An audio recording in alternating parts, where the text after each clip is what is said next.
Imagine this scene without the Imperial March behind it. Well,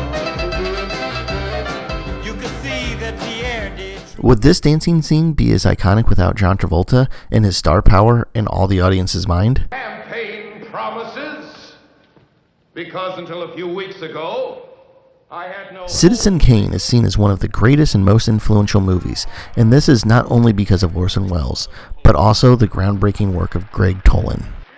The Auteur Theory says that George Lucas, Quentin Tarantino, and Orson Welles were the sole factor on what made these movies work. While all three directors are extremely talented, I believe the Auteur Theory is short-sighted in its classification and does not take into account the collaborative nature of films. Film critic Andrew Sarris expanded on the French New Wave thinking of the Auteur Theory, and he thought that some directors are the author of the movie the same way that novels are written by the novelists. Sarris assigns criteria for deciding if a director makes the list of auteurs, such as their style, technical ability, deeper meaning, emotional impact, and the recognition given by critics and their own peers. Even with the criteria that Sarris lays out for the theory, it is still hard to grasp how to categorize if people fit in it. Is every director an auteur to a degree? If the film is not directed by an auteur, is it a lesser film not worthy of critical discussion?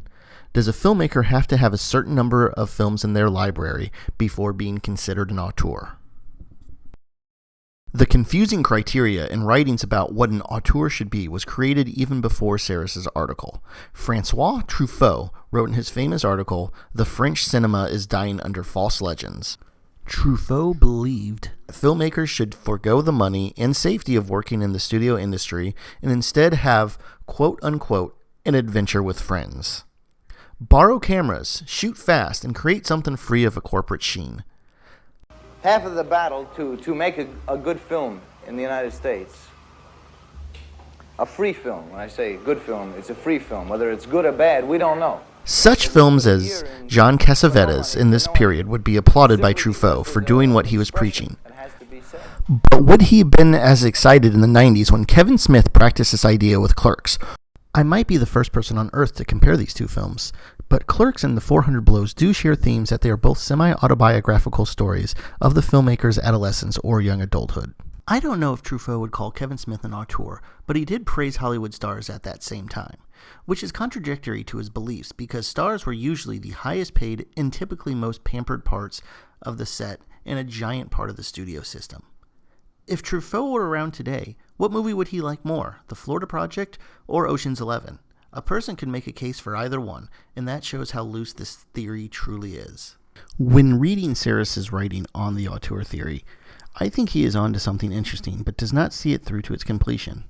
When Sarris is talking about John Huston's Moby Dick, he mentions the many problems the film had, including the casting of Peck and the fakeness of the whale, but then misses the point by shifting the blame solely back to Huston.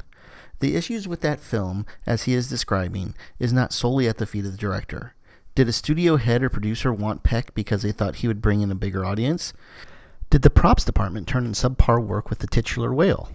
One person cannot be held accountable for good and bad for an endeavor that hires hundreds of different people. Going further with the Auteur Theory, if one of the great directors on Truffaut or Sarris's list would have made Moby Dick with the same issues, would it have been better?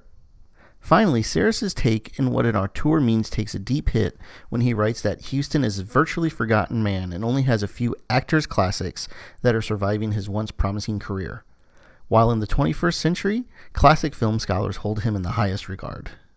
The multiple authorship theory is more helpful to film study because the director did not make the film in a vacuum without the aid and opinions of many individuals who themselves are the best at their particular trade.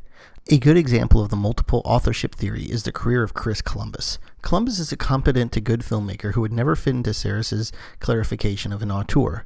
He has cultivated films from the ground up with writing and producing his own work, and he has been a director for hire working for big producers like John Hughes or in the franchise studio system. Chris Columbus movies have also made a lot of money at the box office and become audience favorites who have stood the test of time. Unlike a Wes Anderson film, it is not easy to watch 20 seconds of a Chris Columbus film and pick out his style. But his 18 films have made over $4 billion unadjusted dollars at the worldwide box office. His three biggest franchise films are Home Alone, Harry Potter, and Mrs. Doubtfire. In all three of these cases, he had a lot of help and weren't the main reason the films were a success. You guys give up, or you're thirsty for more? From John Hughes. He captured lightning in a bottle with the charm of Macaulay Culkin in a simple but universal screenplay by John Hughes in Home Alone. With Harry Potter, he had the most popular source material of the late 20th century to adapt, and a list of some of the best English actors to help back up the children.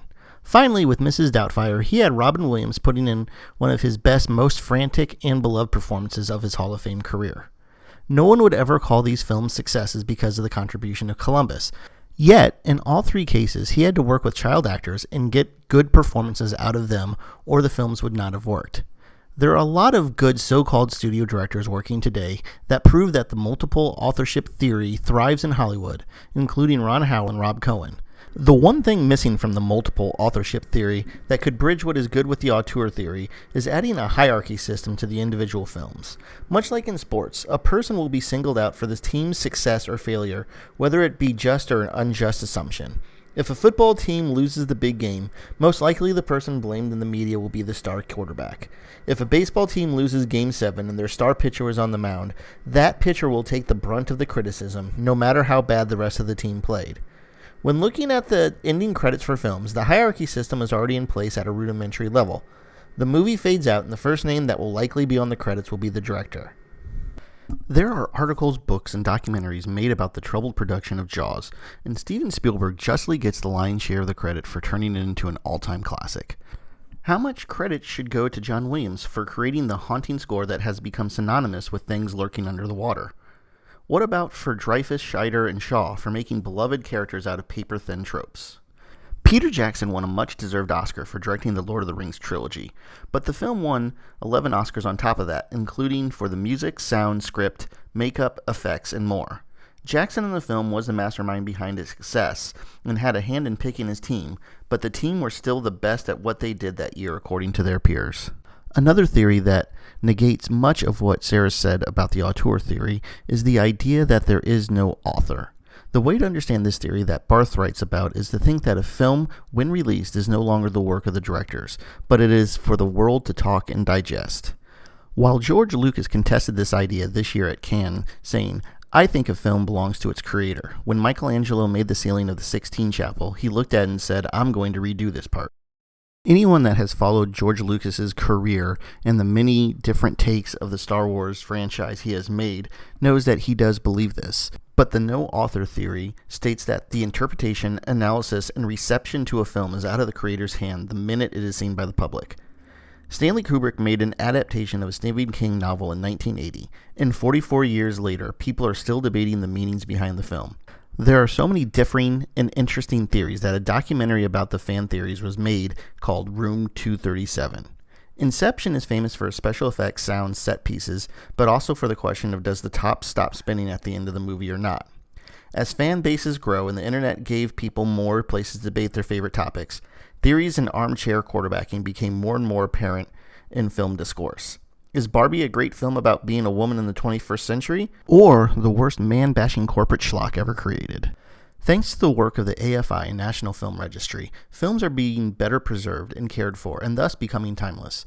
With shifting feelings and cultural goalposts, movies will be viewed in different lights. Casablanca in 2024 is still a great film, but it doesn't have the gravity that it did when audiences were watching it as World War II raged on.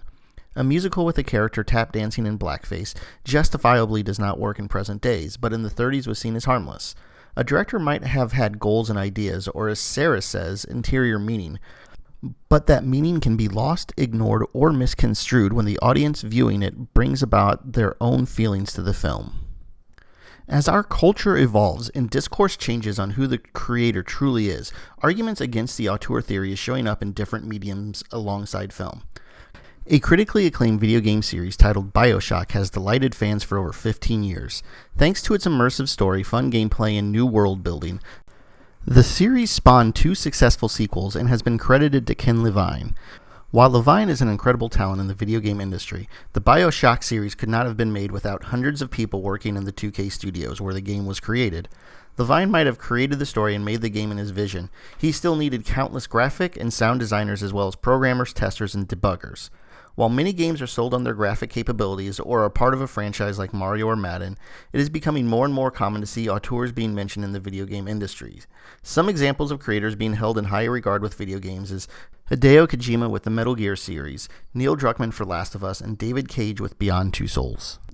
Finally, the best example of the auteur theory becoming outdated is the pushback on the auteur theory in the comic book industry. For decades, the writer has gotten the credit for creating the comic book characters.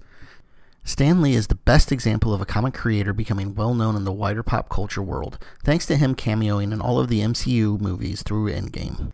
In the past decade, the illustrators have been getting more and more credit as the creator or author of the characters as well. Stan Lee is still seen as the creator, but is mentioned alongside such artists as Jack Kirby and Steve Ditko. In DC, Bill Finger and Jerry Robinson have recently been given screen credit for their contributions to both Batman and the Joker on top of Bob Kane. This was a well-needed change because without the iconic looks that these illustrators made to the characters and the world, they would not be as well known.